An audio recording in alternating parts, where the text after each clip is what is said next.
biggest frustrations I have is as a state, we have this tendency to be asset rich and strategy poor.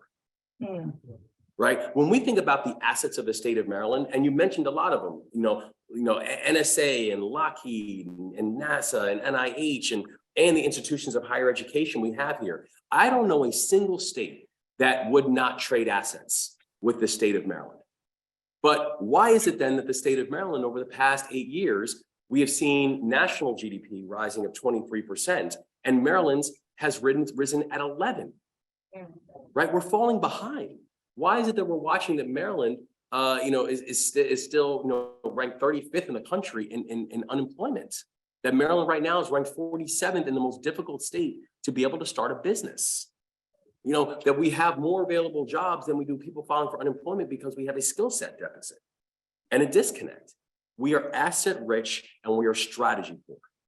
And so this is why the focus for our administration is going to be, how do we find better ways of getting rid of these false choices about saying, well, are we going to be a state that's good for workers or good for business? We're going to be good for both. And it's possible to do as long as we can get away and break away from some of these false choices. And that does mean we are going to have to incentivize our businesses to be able to grow and stay here.